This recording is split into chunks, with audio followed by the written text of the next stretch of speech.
Assalamualaikum warahmatullahi wabarakatuh. Para pengurus Dewan Masjid, pengurus masjid, aktivis masjid, dan kaum muslimin dimanapun Anda berada. Sebagai pusat dakwah yang perlu dikembangkan lagi oleh masjid adalah konsultasi jamaah. Jamaah kita kan punya problem, banyak yang punya problem. Atau ada yang kurang paham tentang masalah-masalah agama.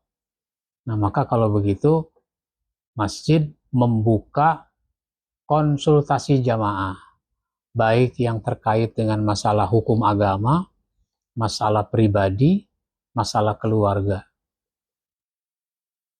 Maka saya di Masjid Raya Al-Insan membuka konsultasi jamaah, sehingga ada jamaah yang bertanya secara langsung, datang menemui saya di ruangan sekretariat.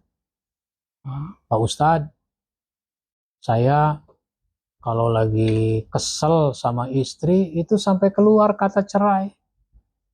Istri kalau lagi kesel sama saya keluar kata permintaan cerai, lalu saya mengiyakan. Ini kalau begini saya udah menceraikan apa belum? Nah, itu contohnya. Ya saya bilang kalau begitu jadinya namanya minta cerai, diiyakan ya menceraikan namanya. Kalau Bapak marah terus ngomong cerai, ya itu namanya menceraikan. Saya tidak punya maksud menceraikan, Pak Ustadz. Kalau enggak punya maksud jangan ngomong begitu. Sekarang ini kan banyak orang salah ngomong, sehingga maksudnya bukan begitu tapi ngomongnya begitu. Nah, gitu. Jadi konsultasi jamaah, bahkan Rasul, kalau kita perhatikan riwayatnya, Rasul itu tidak menunggu orang konsultasi. Rasul mendapati ini orang kayaknya ada masalah, maka Rasul panggil, ajak bicara, ternyata betul ada masalah, maka Nabi carikan solusinya dalam banyak hal, dalam konteks pribadi, konteks keluarga, konteks pekerjaan, mencari rizki, cari jodoh. Bahkan ada sahabat dipanggil oleh Nabi, diajak bicara, kamu sudah dewasa, apa mau sendirian saja? Mestinya kamu udah punya istri, udah punya anak. Tidak kok ya Rasul, saya tidak merasa sendirian, innallaha ma'ana, Allah selalu bersama dengan saya. Kata Nabi, bukan itu maksud saya. Apa kamu tidak mau menikah, nggak mau punya istri, nggak punya anak? Oh, saya bukan nggak mau nikah, tapi masalahnya wanita mana yang mau pada saya? Orang tua mana yang mau menikahkan putrinya pada saya? Jadi mau toh? Mau. Nah, maka Nabi tugaskan dia, Nabi suruh dia, kamu pergi ke rumah seorang sahabat, dia punya anak gadis, lamar aja, bilang dari saya. Ini sebuah contoh bagaimana Rasulullah juga mencarikan solusi atas persoalan yang dialami, dihadapi oleh para sahabatnya. Jadi masjid itu tempat untuk solusi atas persoalan-persoalan jamaah.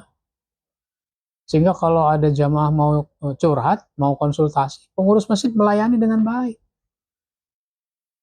Pak, Bapak pengurus masjid ya? Iya. Ada apa? Saya pengen konsultasi Pak, saya punya masalah, mungkin Bapak bisa bantu memecahkan masalah saya. Pengurus masjid respon, ajak ke ruangan, hidupkan AC-nya, siapkan minuman makanan, biar dia tenang. Nah, silakan Pak, ada masalah apa? Begitu. Jangan malah pengurus masjid bilang apa? Pak, kalau ada masalah jangan ngomong sama saya. Emang kenapa? Lah kan saya juga banyak masalah. Nah, bagaimana? Jadi, ini bisa jadi pintu di dalam dakwah. Dakwah itu nggak mesti ceramah, nggak mesti khutbah. Nah, cara ini juga bisa diefektifkan untuk kepentingan dakwah. Sehingga orang jadi paham, orang harus tahu, harus bersikap dan bertindak seperti apa, terhindar dari tindakan-tindakan yang keliru. Nah, ini namanya pemecahan masalah. Nah, sekarang ini orang punya banyak masalah, cuma mau ngomong sama siapa? Di masjid nggak ada salurannya. Nah, karenanya saya pasang tulisan di ruangan masjid ini, ruang konsultasi jamaah, nomor WA, sehingga siapa aja mau datang silahkan, supaya ketemu ya janjian lewat WA. Nah itu begitu. Ini namanya masjid sebagai pusat dakwah. Demikian dari saya. Wassalamualaikum warahmatullahi wabarakatuh.